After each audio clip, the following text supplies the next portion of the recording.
Magandang buhay mga netizens, buongiorno tutti a voi. Ayan, ito po ang prinsesa ng mga katulong muling nagbabalik sa inyo. Ayan, sobrang maraming salamat po kay Papa Jesus dahil sobrang napakabuti niyo po. Ayan, bibigyan ko po kayo ng info para sa dual citizen. Ayun po, dual citizen na po ako ngayon sa tulong po ni Papa Jesus at sa aking napakabait na asawang Italiano. Sa tulong niyo po, naging Italian citizen po ako. Tapos naka-dual citizen na rin po ako ngayon. Sobrang maraming salamat po kay Papa Jesus sa lahat po ng blessings na ibinigay niya sa aking buong pamilya, lalo po sa aking mag-asawa. Sobrang napakabuti niya po. Wala pong hanggang pasasalamat sa kanya. Napakabuti po ni Papa Jesus. At mahal na mahal ko po ang aking asawa dahil kung hindi po dahil sa kanya, hindi ko po makukuha yung ganitong blessing. Kaya mahalin po natin ating pamilya at huwag tayong magsawang tumulong para tulad ko po dumating yung maraming blessing. Hindi man kami maraming pera, nakakaraos lang po kami. Hindi pa rin po mayaman ang aking asawang Italiano. Pero masaya po ako dahil sa tulong niya po, naging Italian citizen na po ako. Wala na po akong problema para mag-renew ng papel. Ayan po, okay na po. Kahit po saan kami pumunta, kulang lang po ay pamasahe, pag mamasyal-masyal. Pero wala na pong problema dahil Italian passport na po ako at may Philippine passport na rin po ako. Napakabuti po. Salamat po sa Comune di Milano sa tulong po para po maging Italian citizen ako at sa Milan Consulate sa amin po sa Pilipinas dahil sa Milano, sa Philippine Consulate. Maraming salamat po dahil mabilis din po ang pag-release ng aming passport dito. Napakabuti po. Ayan po. Bibigyan ko na po kayo ng info ngayon. Ayan. Ito po ang Italian passport. Ayan. Thanks po for Jesus. Italian passport na po ako. Kung gusto niyo po mag-apply ng Italian passport, ayan po. Iba po kasi yung sa akin dahil kasal po ako sa aking asawang Italiano kaya iba po ang tema ng para po sa pag-apply ng ordinary na cittadinanza. Yung po sa akin, kasal po kasi ako sa aking asawang Italiano, di ho ba? Ang, ang haba ng hair ko. Ay, kung gusto niyo po kayo mag-asawa din ng Italiano, kung may magkakagusto, katulad ko, hindi masyadong kagandahan, pero pinakasalan ako ng aking asawang Italiano, ay hindi po, ako po ginayuma ko po siya. Ganyan po pala ang panggagayuma. Yung una po, nung magkakilala ko kami, naliligo siya, tapos habang siya nang naliligo, yung hinubad niyang brief, akin nung kinuha, habang nandun siya sa shower box, habang siya nagsa-shower, naliligo, inamoy-amoy ko ho. Dapat ho, doon talagang sa tapat na tapat ng pundiyo, doon yung siya aamuyin. Yun pala ho ang nakakagayuma. Sa pulo na yung 3 beses kong inamoy ng inamoy pundiyo niya. Sobrang baho, parang may mga amoy-amoy kupal, ganyan. Ay, pero tiniis ko na ho. Ayan, ang patatlong araw ko, parang ilam na siya sa akin. Ayaw niya na akong iwanan. Hindi na daw siya uuwi sa kanila. Dito daw muna sa Milano. Di ba ba, hawa na ko. Parang natapakan ko yung buho ko nung narinig ko na may gusto na raw siya sa akin. Ayan, tumalam na yung gayuma. Ayan, kaya noong kami po ay after 2 years na magsyota kami, pinakasalan niya na po ako sa Comune ng Milano. Ayan, ito na po ang resulta ng Italian passport na po ako. Kinerid niya po ako.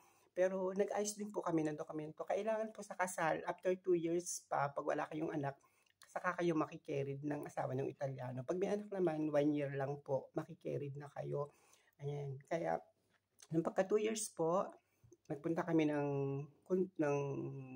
patronato, nagtanong po kami, ayan, dahil ayaw niya pong mag-ayos ng marami sa Pilipinas. At alam niyo naman po yung mga Italiano, hindi po sila mahilig maghintay ng matagal, yung pauli-uli, lakad-lakad, ganyan. Kaya nagpakuha lang po ako ng NBI sa Pilipinas at saka po ng birth certificate na apostille. Ayan. Tapos, pinayos namin sa patronato po dito. Parang sa agency po, ganyan. Pinaayos po namin. Tapos, nagbayad na lang po kami sa kanila para po mapasok namin yung pag-carry niya sa akin para po okay maging citizensa. Ayan. Tapos po, after 2 years po, bago po mag 2 years, lumabas na po yung aking Italian citizen dahil Kapag ang asawa po kasi Italiano, mabilis lang po ma-release dahil kahit walang trabaho yung asawa kong Italiano, pwede kong i-carry dahil Italiano po siya. Pero pag po kayong Pilipino, ang kailangan po ay may trabaho kayong parehas at mas mahaba yung oras. Ayan. Kung naman po ay mag-apply kayo ng normal na cittadinanza na normale, kailangan magpapakuha kayo sa Pilipinas ng apostille na birth certificate, tapos NBI. Kung kayo po ay kasal, kailangan kayong ay merong marriage contract na ipapa-apostille nyo rin po yung marriage contract. Tapos dito po sa Milano, pag ganito na sa Milano, kukuha naman kayo ng appointment sa prepitura para mapatimbruhan nyo, ma-translate yung inyong NBI at saka po yung birth certificate at saka marriage contract. Ayun po. Tapos kung kayo marunong sa computer, magaling kayo sa computer, pwedeng kayo din na magpasok para hindi na kayo bumayad. Pero kung talaga namang hindi nyo para sigurado, magpunta na lang kayo sa mga malapit na patronato na kakilala nyo, doon na lang kayo magpatulog. Kaunti lang naman po ang bayad.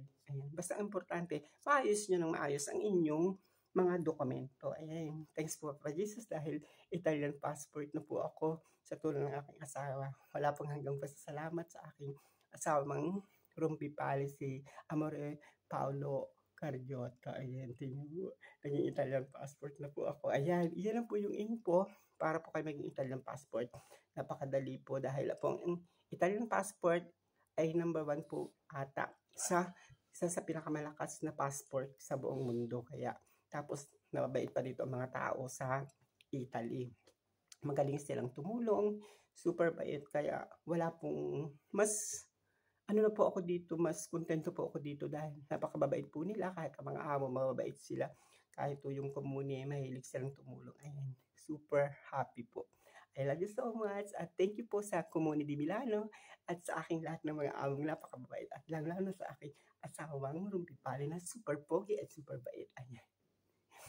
Ngayon naman po, ay nagpa-dual passport na po ako para maging Pilipino po ulit ako dahil kailangan po ito pag-uwi ng Pilipinas. Pag hinanapan po kayo ng dokumento, kailangan meron din po kayong Philippine passport. Ayan.